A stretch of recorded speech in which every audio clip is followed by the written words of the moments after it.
유대교와 기독교는 한 뿌리입니다. 구약의 성경을 믿습니다. 그러나 유대교와 기독교가 갈리는 분명한 이유는 예수님을 그리스도로 믿느냐 믿지 아니하느냐에 따라서 갈라서게 됩니다. 현대 유대인 중에서도 예수님을 그리스도로 믿는다 하면 기독교인이 되겠죠. 그런데 예수님을 그리스도로 믿는다고 하면서 동시에 유대교에서 말하는 구약의 율법도 유대교처럼 지켜야 된다고 주장하는 사람들이 있습니다. 그들을 메시아 준익이라고 부르고 유대 기독교라고 불리는 한 종파입니다.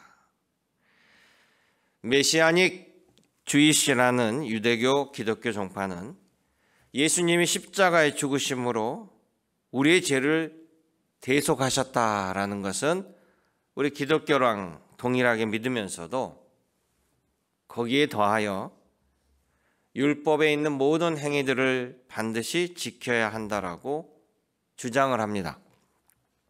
그들의 말에 의하면 예수님의 은혜로 구원받은 자는 거룩한 삶을 위하여 구약 성경에 명시된 토요 안식일, 유월절, 나팔절, 장막절, 절기를 지켜야 되며 돼지고기와 새우 등 부정한 음식을 먹지 아니하므로 참다운 신자의 길을 간다라고 가르치고 있습니다.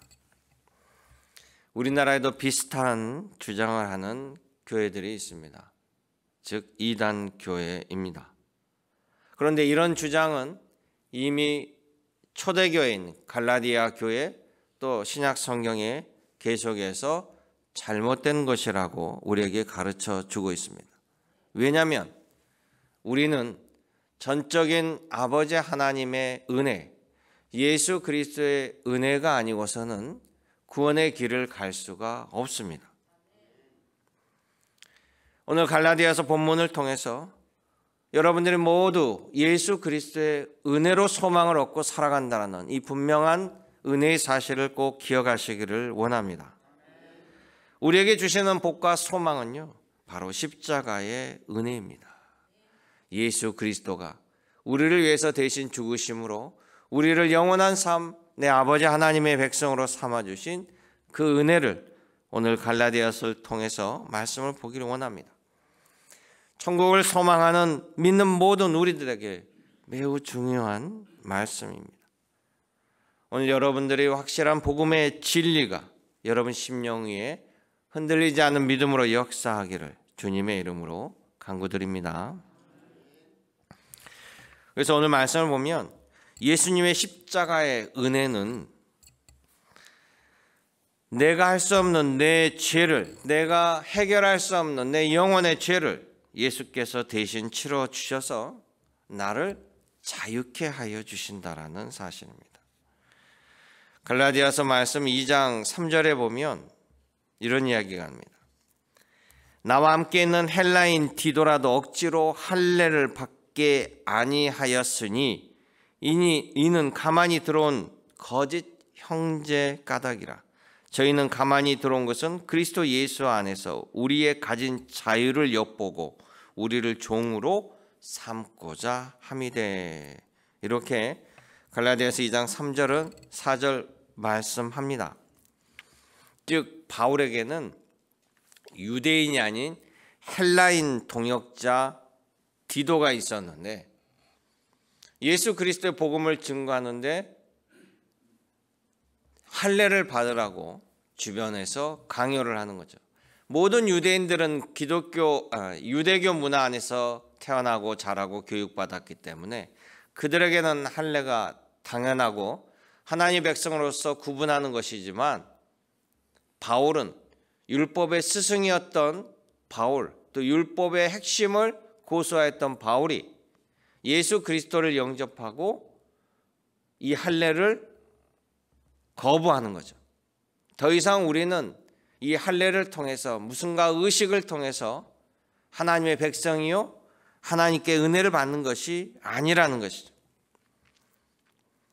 유럽에 가면 수많은 성당들을 봅니다. 유럽에 그렇게 화려한 성당들, 지금 그렇게 지을 수도 없을 정도의 공력을 들여서 화려한 교회를 지은 성당들은요, 자신들이 이 땅에서 죄를 지으며 그 죄를 면제받고자 하여서 지은 교회들이 다수입니다. 전쟁에 나가서 수많은 약탈과 십자군 전쟁이라는 명분하에 자기 욕심을 다 취하면서도 그 죄를 면제받기 위해서 교회를 하나씩 짓는다라는 그런 개념으로 세워진 교회들이 대부분이었습니다. 잘못된 신앙입니다. 바울은 그런 믿음을 거짓 믿음, 거짓 형제라고 믿습니다. 왜?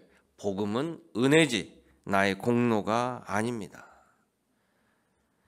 십자가의 은혜로 받은 전적인 하나님의 은혜요, 예수 그리스도의 은혜를 우리 노력의 대가로 받는 것이 아니라는 사실입니다. 바울은 그래서 이것은 당연히 아니다라고 얘기했죠. 여러분, 율법은요, 나의 죄를 밝혀주는 거고, 율법은 죄에 대한 심판을 받게 하는 겁니다. 바로 우리의 죄는 사망입니다. 영원한 영벌로 가는 것입니다. 그런데 구원은 구세주인 예수 그리스도를 통해서 영원한 생명의 길로 인도함을 받는 것입니다.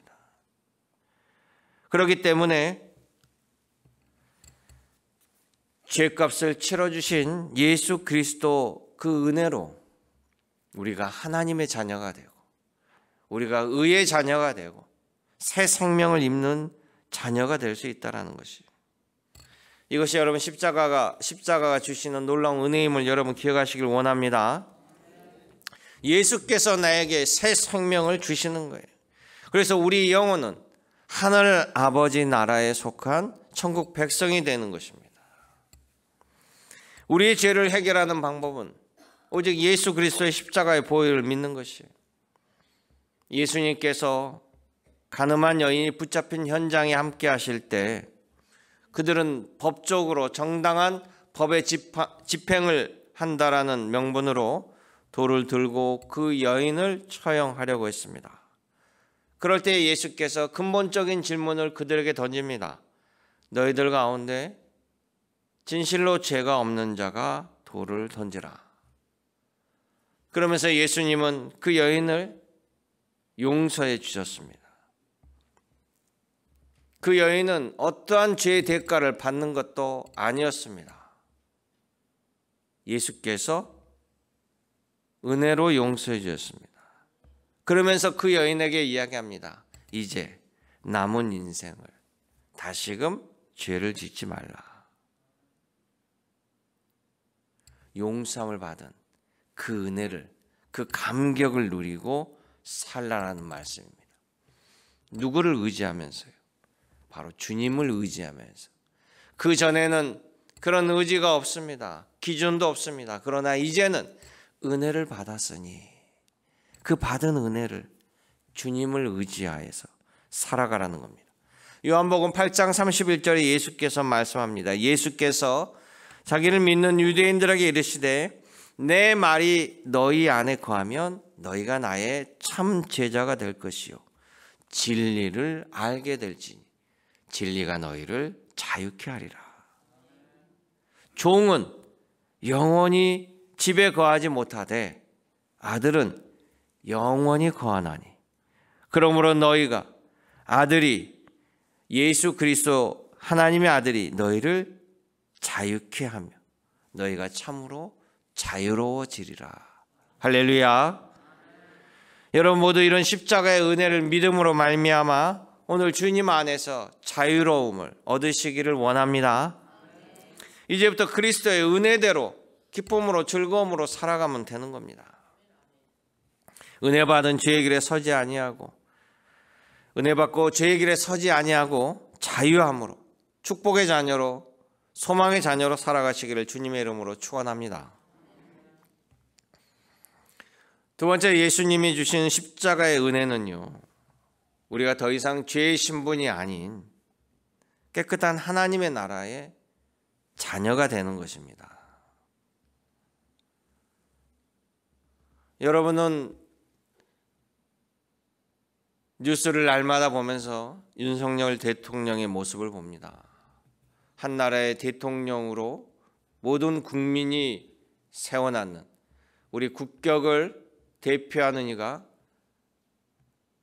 매일 대통령 직무실이나 대통령이 거하는 집이 아닌 감옥에서 왔다 갔다 재판을 받으러 하는 정말 보기 힘든 광경을 보고 있습니다. 온 국민이 창피함을 느끼지요. 요즘에는 전 세계가 하나로 되어 있기 때문에 모든 것이 실시간으로 갑니다. 구치소에 있는 대통령이 집무를 하는 것이 아니라 자신의 행위에 대해서 옳고 그르냐 재판을 받는 중입니다. 부끄럽죠? 죄인의 신분이 당당하지 못합니다. 그렇게 호령을 하면서 비상계엄을 선포한 대통령이 얼마나 재판장에서 굽신거리고 조아리면서 자기 변명에 급급하는 모습을 우리는 봅니다. 죄인의 모습이죠.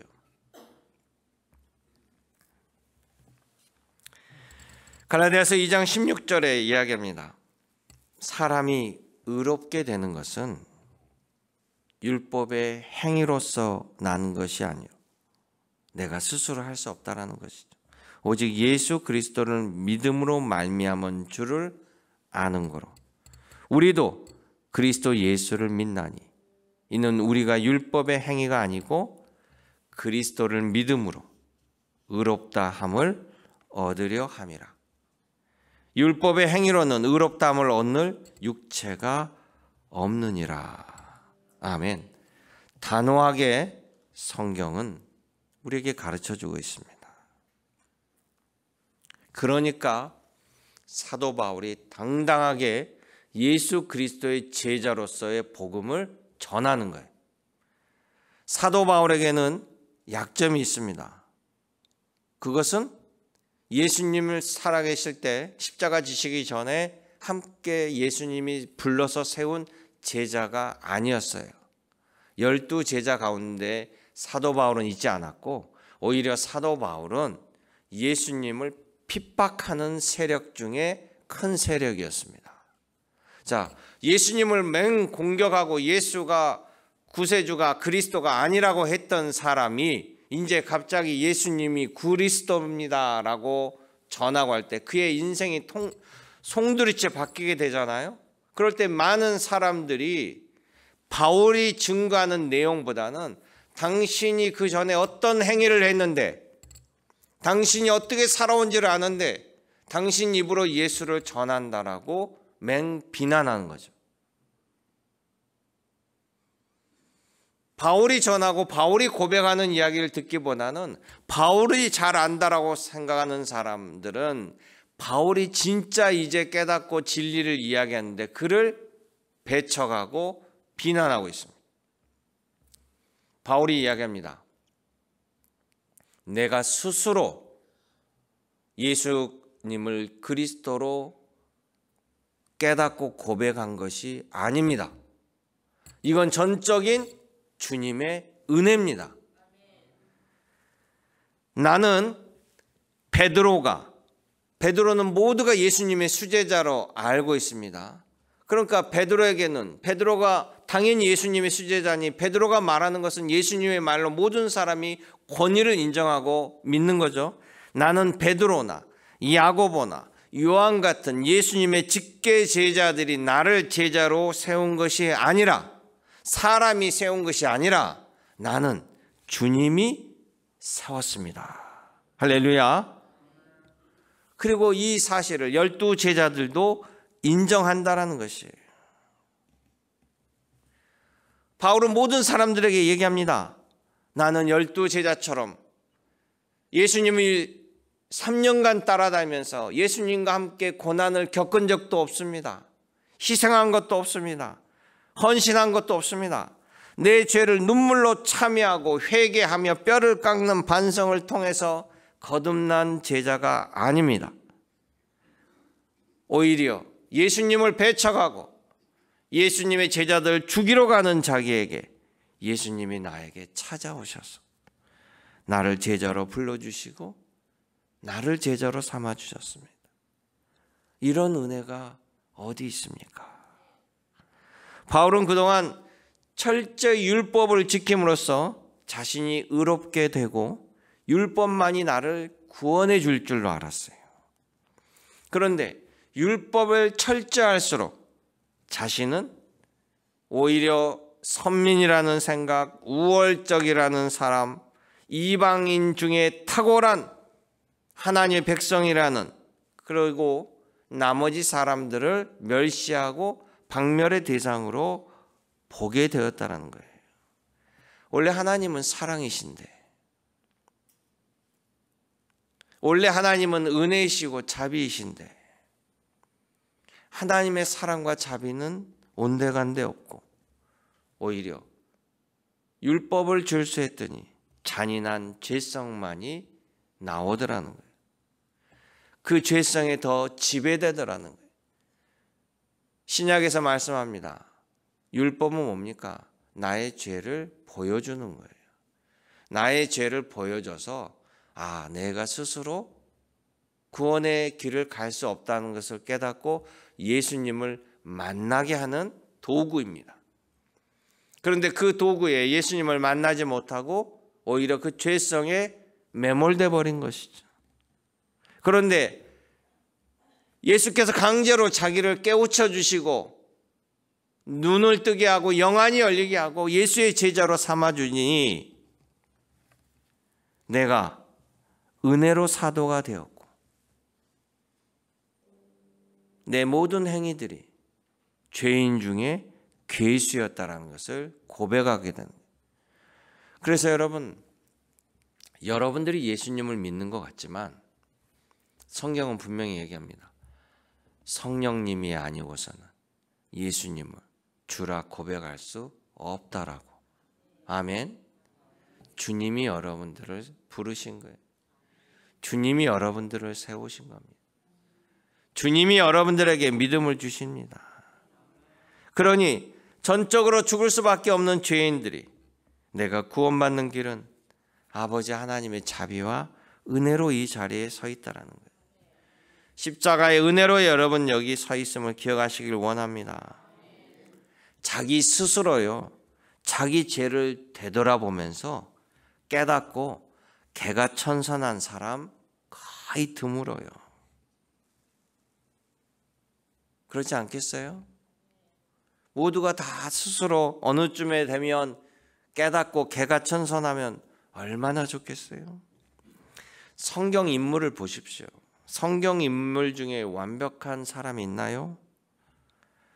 하나님이 그를 지으셔서 에덴 동산, 천국 같은 에덴 동산을 지어줬는데도 죄를 범했어요. 아담은 죄가 너무나 창궐해서 하나님의 결국 심판하십니다. 물로 심판하죠. 그때 유일하게 생존한 가정이 노아의 가정 아니에요? 그리고 하나님께서 노아를 다시 육지에 넣어주고 아담에게 준 똑같은 축복을 줬어요. 그러니까 아담 이후에 거의 다시 중시조가 노아 아닙니까? 그런데 노아가 술 취해서 실수하는 장면이 성경에 그대로 기록되어 있습니다. 출애굽의 놀라운 기적과 역사를 행한 사람 모세도 살인자였어요. 그런 그를 하나님이 부르시고 위대한 역사를 이루게 했습니다. 정말 우리 성경에 보면 모든 기적과 놀라운 역사는 모세가 거의 인생의 수많은 일들을 겪었어요. 그런데도 중간중간에 그의 성격을 버리지 못하고 분노하고 화를 내고 하나님의 명령을 하나님이 바위에게 명하여 물을 내라고 했을 때 화를 내고 분노하고 백성들에게 물론 분노하고 화를 내고 이런 모든 과정을 겪게 되잖아요. 그도 부족한 사람이고 연약한 사람이고, 아브라함은 어떻습니까? 하나님이 그를 축복의 통로라고까지 말씀하시고, 네 백성을 하늘의 별처럼 바다의 모래처럼 주시겠다라고 온갖 축복을 약속했습니다. 그런데도 목숨을 부지하고자 자기 아내와 함께 다른 동네에 가서 거짓말도 하고 비겁함을 보여주는 모습이 성경에 그대로 기록되어 있어요. 그런데도 하나님은 그들을 들어쓰시고 그들의 간구를 들으시고 큰 은혜를 주시고 큰 일을 하게 하셨습니다. 하나님의 은혜가 아니고서는 있을 수가 없는 일이에요. 하나님이 그들도 들어쓰시고 은혜를 주시는데, 여러분과 별반 다르지 않는 그들인데 하나님이 여러분들에게 은혜 주시지 아니하시겠습니까? 하나님은 여러분을 사랑하셔요. 부모가 자녀가 잘못한다고 다 버리고 다 호적을 팝니까? 오히려 그 자녀 때문에 눈물로 기도하는 것이 부모입니다. 여러분이 하나님을 속을 썩이고 성령을 근심하게 할지라도 주님은 여러분들 위해 탄식하며 기도하며 간구하며 여러분들이 은혜를 깨닫고 은혜의 자리로 돌아오기로 간구하는 것이 주님의 마음이고, 그 은혜의 나라에 준비하신 것이 주님의 나라입니다. 주님의 마음입니다. 사도 바울은요, 그의 인생이 180도로 바뀔 수 있었던 것은 바로 예수님의 은혜를 받았기 때문에, 예수님의 은혜가 아니고서는 개가천선이 일어날 수 없었던 것이, 오늘 예수님의 그 은혜가 여러분 심령 위에 역사하길 원합니다. 여러분 심령에 강하게 주님의 은혜가 역사하기를 주님의 이름으로 당부드립니다. 노예로 살았던 오네시모, 그는 주인에게 피해를 주고 집을 도망쳐서 도망자로 살았습니다. 그런데 그가 더 큰 범죄자로 죄악의 길로 가지 않은 것은 사도 바울을 통해서 예수님을 만났기 때문에, 예수님의 은혜를 입었기 때문에 그의 삶이 바뀌게 되었어요. 오네시모가 바울을 통해서 영접한 예수님의 말씀을 듣고 그는 죄로부터 해방되고 바울의 섬기는 종이 되고 바울의 동역자가 되고, 나중에 자신의 자기가 피해를 줬던 빌레몬 주인에게 가서 회개하고 참회하고, 예전에는 무익한 노예였지만 지금은 예수님의 십자가의 보혈로 의로운 자녀가 되어서 바울과 함께 복음 전도다, 또 자기네 주인과 함께 예수 그리스도를 믿는 동역자로 살아가게 되었다는 사실. 사랑하는 성도 여러분, 여러분 이 세상에서 잘 사는 길은요, 하나님 나라에 들어갈 준비를 잘하는 겁니다. 여러분 하물며 하다못해 여러분이 미국에 여행을 가는데도 숙소를 정하지 않고 여행 갈 수 있나요? 여러분 미국 가서 노숙자로 여행합니까? 그렇다면 언젠간 우리는 이 땅을 떠나야 되는 것을 알아요. 여러분이 이 세상을 떠난다면 여러분의 영혼에 갈 곳이 없어서야 되겠습니까? 천국이 여러분들의 아버지 집이 되어서 기쁨으로 내 집으로 돌아가는 인생길 되기를 축복합니다. 여러분 인생은 짧지 않아요. 물론 사랑하는 부모님 90세 100세가 돼도 아쉽지만 결코 짧은 인생은 아닙니다. 그러면 우리가 처음부터 끝까지 하나님 보시기에 완벽하게 살아갈까요? 그러지 않아요. 그러면 99년의 인생은 예수님 안 믿고 내 멋대로 살다가 돌아가기 직전 한 1년 동안 열심히 새벽 기도부터 충성해가지고 주님 믿는다고 열렬한 신자가 되면 주님께서 천국에서 잘했다, 그래도 뒤늦게라도 네가 돌아와서 다행이다 라고 할까요? 아니면 99년을 열심히 주를 위해서 살아왔는데, 열심히 믿었는데 마지막 1년이 정신이 온전치 못해요. 새벽 기도도 나올 수도 없고 말씀대로 살지도 못하고 오히려 예수님 믿습니다, 하나님 믿습니다까지 다 잊어버려요. 그러면 마지막에 주님은 나는 너 몰라 할까요? 열심히 예수님을, 하나님을 믿었다고 하는 사람들은 당연히 천국에서 하나님께서 귀히 받아줄 거니 걱정 안 하셔도 되고, 아니 뭐 저렇게 농땡이 같은데도 천국 가요? 주님의 은혜예요. 우리가 기준이 아닙니다.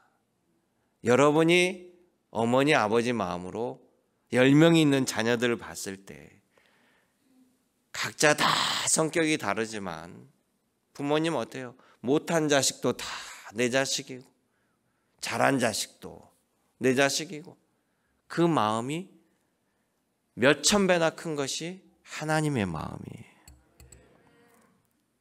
그러니까 여러분 모두가 하나님의 은혜로, 십자가의 은혜로 금이 환영하는 하나님의 자녀의 삶이 되시기를 주님의 이름으로 축복합니다. 마지막 세 번째, 예수님의 십자가의 은혜는 이제 악한 영이 나에게 역사하지 못하고 내 안에 그리스도께서 사시는 겁니다. 20절의 말씀을 같이 읽어볼까요? 내가 그리스도와 함께 십자가에 못 박혔나니 그런즉 이제는 내가 사는 것이 아니요 오직 내 안에 그리스도께서 사시는 것이라. 이제 내가 육체 가운데 사는 것은 나를 사랑하사 나를 위하여 자기 자신을 버리신 하나님의 아들을 믿는 믿음 안에서 사는 것이라. 아멘.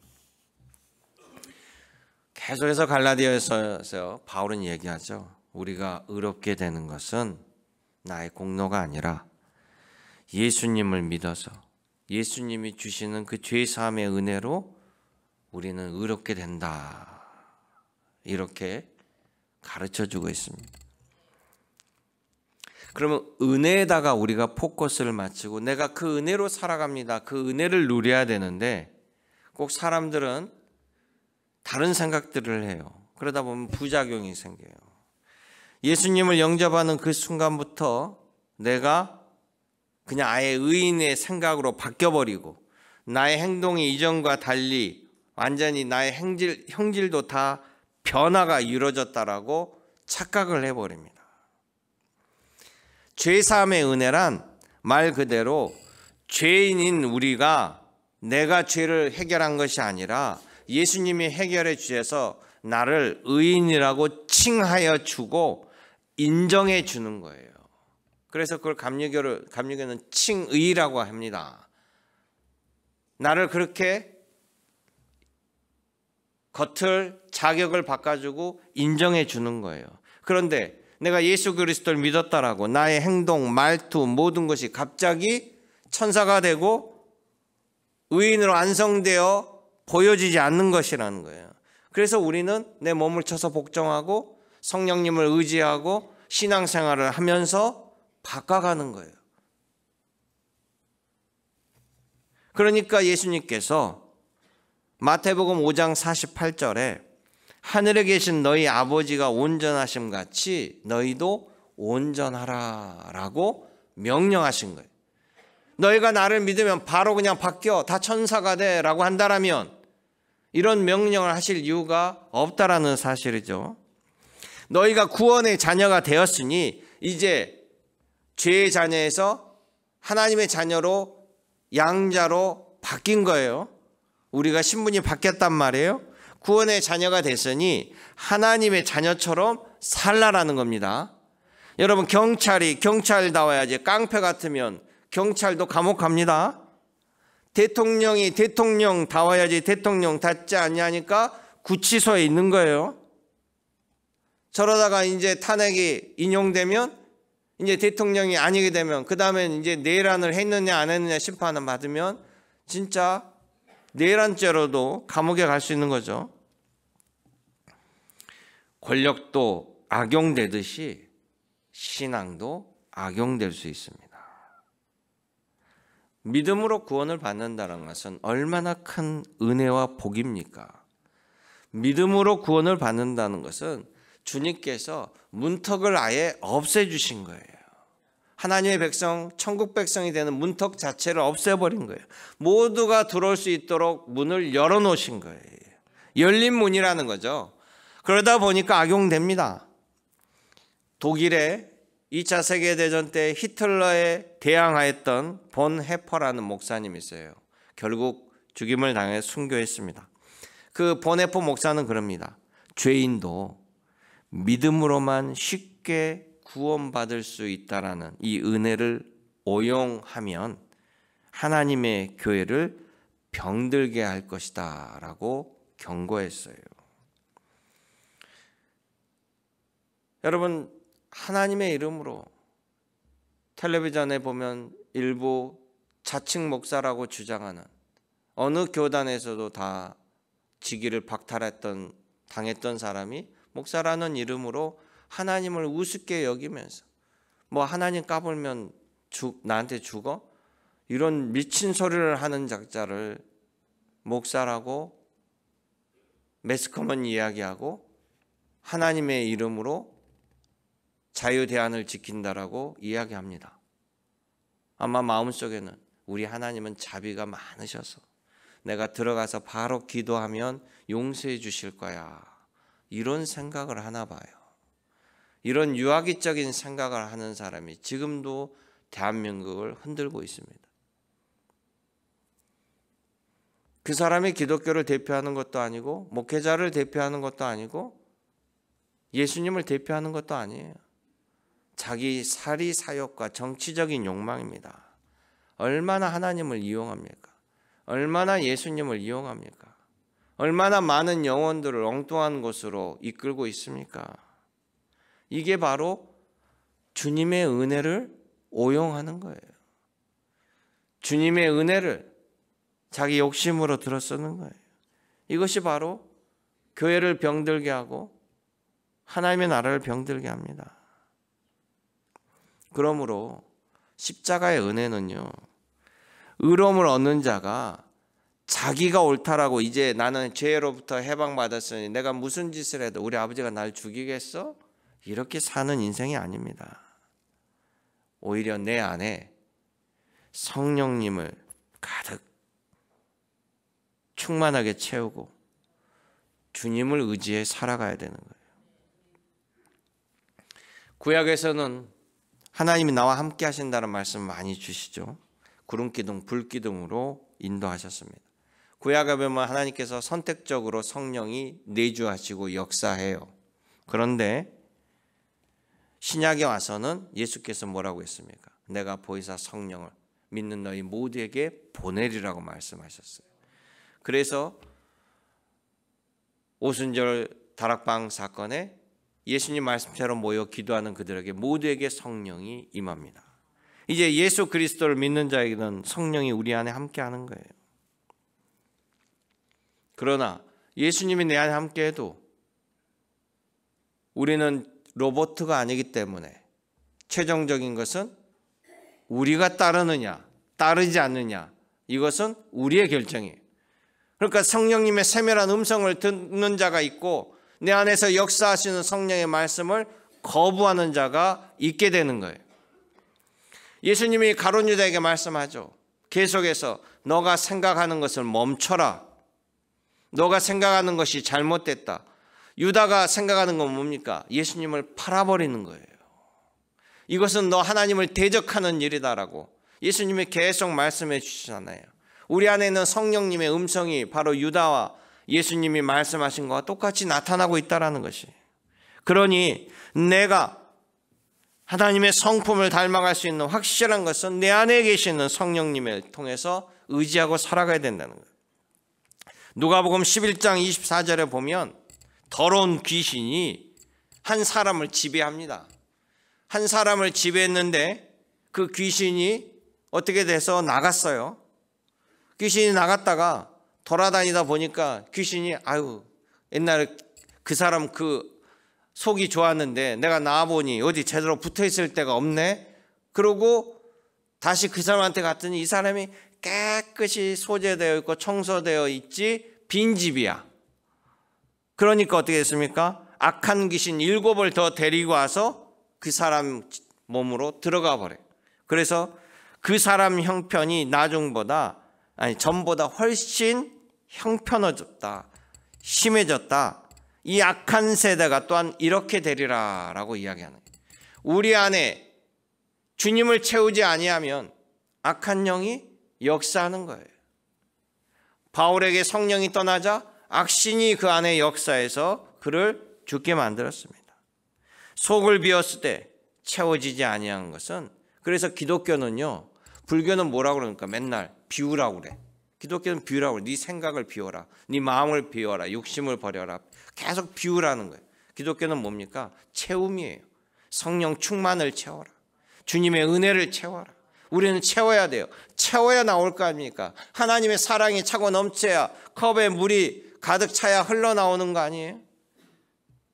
비우면 어느 거라도 쓸 수 있죠. 그러나 어떤 것이 들어올지 모릅니다. 여러분, 성령님으로 채워준 여러분 되시길 원합니다. 여러분 마음에 누구를 모시고 삽니까?